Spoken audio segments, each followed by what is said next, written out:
all you pathetic life forms out there, it is I again, Albert Simon Smith, but you can call me the Genius. And today, I am going to be talking to you. Oh, the camera is not in the right place. I told you, Mom! We have to put the camera right in the right place or it's not going to be able to see me. It's going to cut my wonderful hair off, okay? Okay, so now, we have here Albert Simon Smith, the Genius, smarter than any of you stupid people out there, here to talk to you about one of the greatest bands of all time, Genesis. And no, I am not talking about Phil Collins. I am here to tell you about the wonders of Peter Gabriel and how it is so much more better than your stupid Phil Collins. Now, first we must go back all the way to the band's beginnings with the album From Genesis to Revelation, which in my opinion is a much underrated album. It is in the style of the Bee Gees before they went commercial as well. But then we get the real genius in Trespass and the song The Knife with its complex time signatures and its changing melodies and the Knife is it's pretty good. But then, then we have the amazing Nursery Crime. Oh yes, and guess what? Phil Collins was on that album, but he was just the drummer. And Phil Collins should never open his stupid yap again.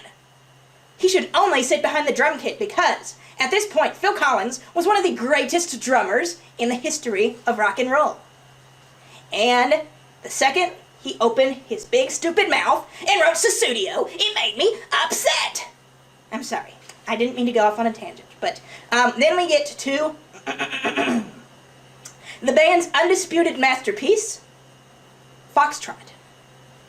And Foxtrot is their masterpiece because it's got Supper's Ready. And Supper's Ready is good because it's 20 minutes long. And everybody knows that the longer the song is and the less commercial it is, that just makes it better. Why? How do I know? Because I'm a genius, and you people are too stupid to understand Supper's Ready. So there. Now we're going to get to another fantastic album selling England by the pound, where Genesis had madrigals. They had mystique. Almost medieval balladry, you might say. The je ne sais quoi. The finesse. The absolute iambic pentameter that they wrote the songs in.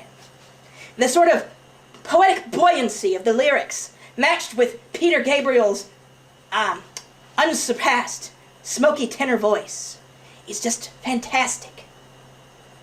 And then they made the most mind-boggling album ever created called The Lamb Lies Down on Broadway with a story only the elite could possibly understand, with so many references to amazing literature.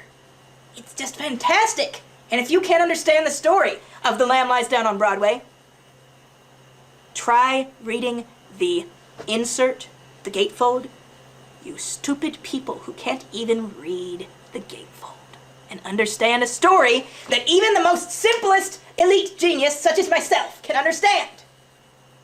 I'm sorry, but if you don't understand the story of The Lamb Lies Down on Broadway, you're just forget it, because you're too dumb to understand real music. But then, they had to have that stupid Phil Collins open his yap and make a trick of the tail. I mean, it's not that bad, but it's more what they would become. I mean, first Steve Hackett left, and all of the soul was taken out of the guitar, leaving Mike Rutherford, a bass player, to play guitar as well. He's a bass player. Bass players can't play the guitar. And then, when they made that horrible Duke album. But first, they had to make Follow You, Follow Me. A pop song! Oh! Pop is poison! It's trash, flotsam and drag. Oh my gosh, I can't even bear to say the name of this song, nor the word pop. I believe pop may destroy humanity with its melodies that are just hooks, just the hooks designed to grab onto simpletons' minds and stick in their heads, and people will buy the music just for the hook. And there's no interesting thing in the song. There's nothing good about the song. It's just a hook trying to get your money rather than your intellect.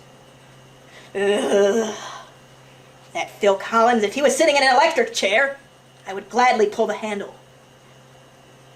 But he's still alive, unfortunately. Not even his money can keep him around forever, though.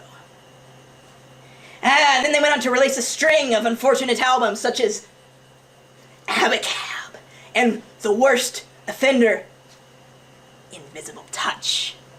I despise that album with a passion. I despise Invisible Touch with a burning passion inside of me because it's only for simpletons, stupid morons who are just trying to buy money. Oh, what Genesis has become! They have in fact sold out to the man just for a quick wad of cash. I hate Phil Collins. And I hate what happened to Peter Gabriel as well. For when he released In Your Eyes and Sledgehammer on the album So, he too was guilty of selling out and using synthesizers! Ah! My apologies. Needless to say, I hate what happened to them, and you should only listen through The Lamb Lies Down on Broadway, because that was their last any good album. Now I bid you farewell, and I hope you will come join the genius in his corner again for the next time when we discuss the tragedy of Yes, and how Owner of a Lonely Heart absolutely destroyed their reputation as one of Prague's finest storytelling bands who could take you to worlds away. But that horrible Trevor Rabin came in and wrecked all that. Anyways, farewell, friends, if I can even call you that. Farewell.